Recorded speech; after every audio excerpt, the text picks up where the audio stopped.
This is Sports 225 with Lee Feinswag. Sports 225 with Lee Feinswag is Baton Rouge's longest running and best television show. Who would have believed that? My best friend, Lee Feinswag, look at the Christmas. Sports 225 is brought to you by Breck. Remember, it all starts at Breck. Now, your host, Lee Feinswag. Well, we begin tonight from Sports 225 corporate headquarters, where I'm sitting in the home office. And later on in the show, former LSU baseball coach and USA Olympic baseball coach Skip Bertman joins me. And that's relevant because now I am heading to Princeton, New Jersey to join Meghan O'Leary. And at first, if you don't know her, you might be saying, Meghan who? Well, let me tell you. Meghan O'Leary is from Baton Rouge, and she is now a qualified Olympian for Rio. And Meghan, before we give him any of the other details, how are you? I'm well. Thank you so much. I'm pumped to be on the show. I think this is the first time, and for all that you have accomplished. Now, let me set a little background while you sit there. You can blush a little bit. You should. Meghan is one of the greatest athletes to ever come out of Baton Rouge. She graduated from Episcopal as a four-sport athlete. Meghan, around 2000? Yeah, I graduated from Episcopal 2003. Okay, all right. And Meghan not only played many sports, she was really fabulous at all of them. Went to Virginia to play volleyball, but on the Jeffersonian scholarship, which was not an athletic scholarship. Played a couple of years, I think, of volleyball, and then became a softball player. And that seems like a million years ago, but that's all right up to this point, correct? You're writing the right story. Okay, good. And that's another bone of contention I've always had with Meghan, because she hasn't been writing this story as good as should have been. We'll get to that later. She's laughing because she knows. All right, so Meghan gets out of Virginia and goes to work for ESPN. I might have missed something in between there, but that's not important. You're a producer for ESPN. As they say at ESPN, matriculating up the field and doing well with ESPNU.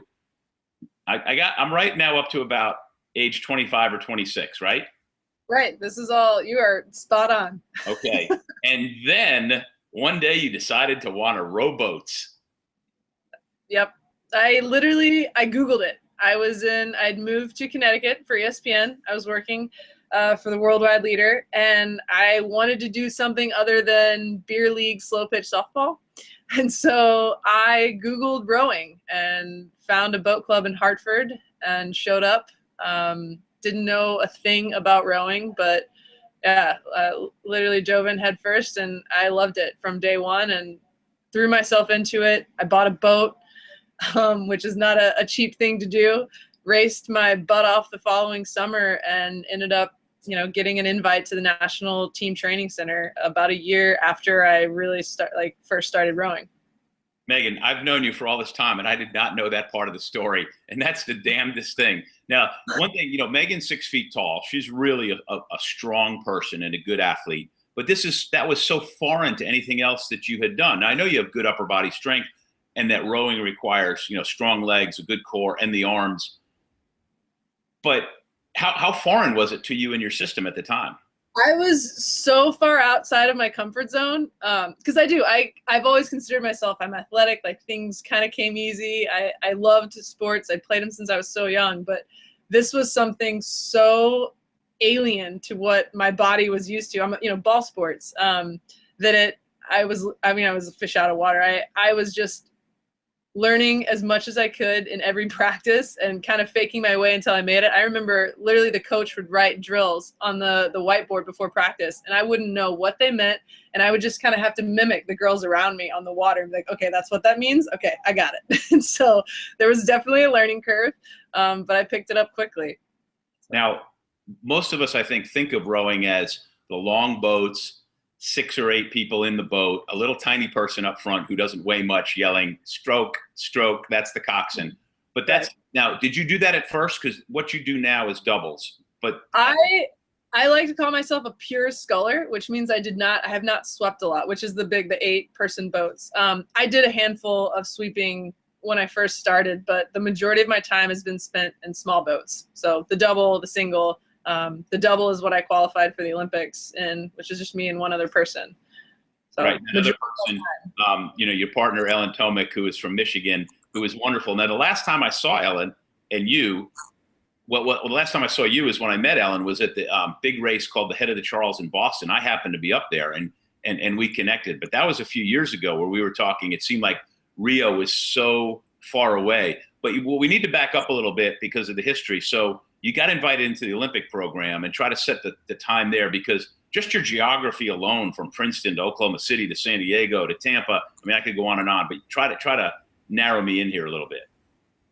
So in terms of the journey up till now? Yeah, let's go back to the journey, like into that first year after you got into the Olympic program, they invited you. And then at what, if I recall, you were still working for ESPN, and then eventually phased it out and gave up everything to row the boat. So the fall of 2011, late fall of 2011, I got the official invite to come to Princeton, where the National Team Training Center is based. At the time, I was still living in Connecticut. I went to my bosses at ESPN and I said, listen, this is a once-in-a-lifetime opportunity. I'm going to take it. I would love to continue to somehow work for ESPN. They were great. They were awesome. They created a position for me, actually. It was, I went part-time and worked remotely for, another couple years until it was the spring of 2013 that I said, okay, and this is all, I'm still in Princeton, spring of 2013, I narrowly missed 2012, which was kind of a surprise to me. I never went into this thinking I would ever make London, but I was closer than I thought.